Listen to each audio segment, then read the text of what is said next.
another Lead In with Lorne, and we took a little bit of break during Memorial Day weekend, and we're back and excited to be with you. And this morning, as I was thinking about Lead In, I was inspired by a public radio program called On Being, where Krista Tippett was interviewing Rachel Naomi Rahman. Dr. Rahman is a long-term medical practitioner, very influential around the notion of healing versus just curing, but the idea of healing.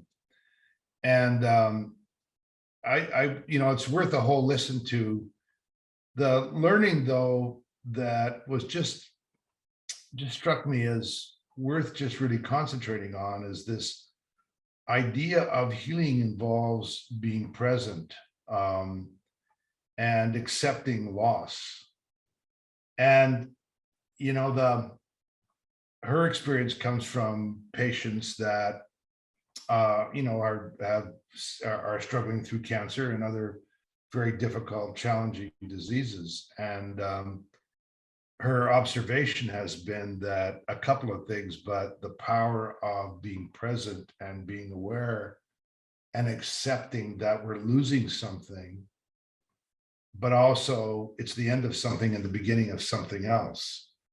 And so, it's a fairly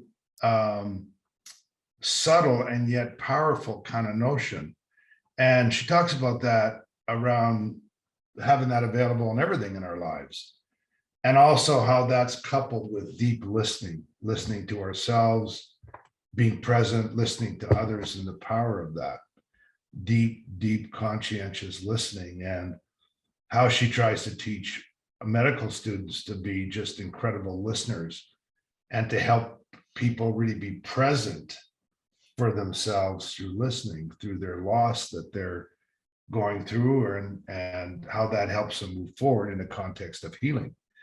And I was thinking on a very practical kind of basis that I gave away one of my road bikes the other day.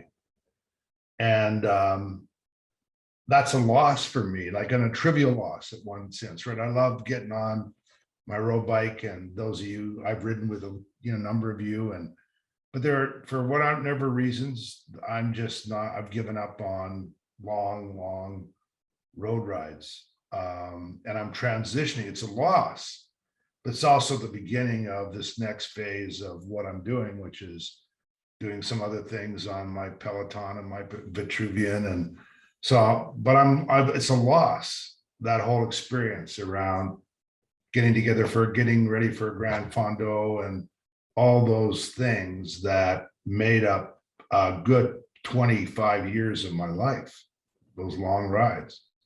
And now I'm moving to another phase. And so that's a loss, but it's also the beginning of this next phase. And so I can get stuck in the loss that I'm in my mindset to go there.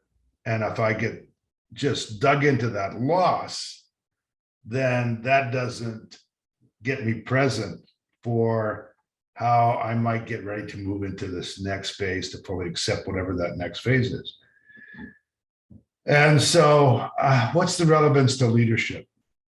So I think it's that every one of us, as part of this of change, goes through loss. We get a reassignment, we're asked to do something different, our colleagues leave, people around us leave, all those things happen. And then sometime our mindset can get on that loss. Oh, geez, this happened. And I think we need to be aware and accept that.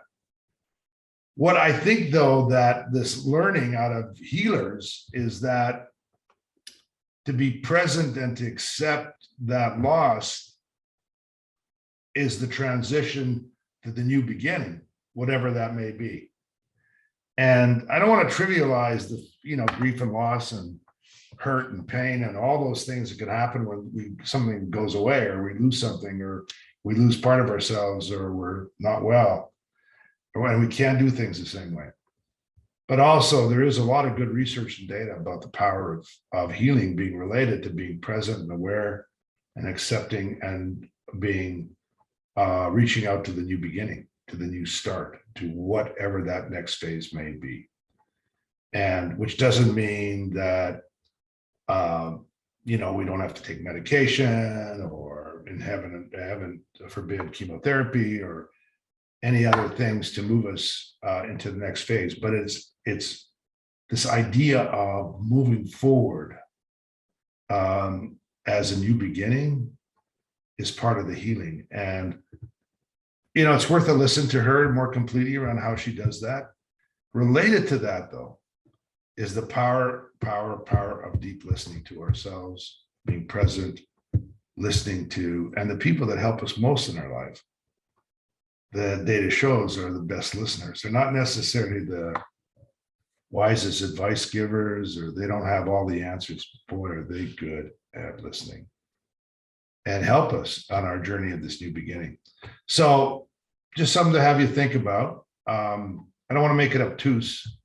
It's this loss and change and is an everyday part of our life. But I just think this conscious thinking about ending, awareness, new beginnings is part of just healing and moving forward all the time. And something to learn from our wise medical practitioners who understand healing more than just curing.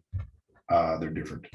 Thank you. And hope you have that just rattles around for you a little bit, and not too of distant or obtuse kind of way, and that you can put it to work as you're thinking about the new beginnings in your life and helping people move to their new beginnings by just being great listeners, not telling them that they should.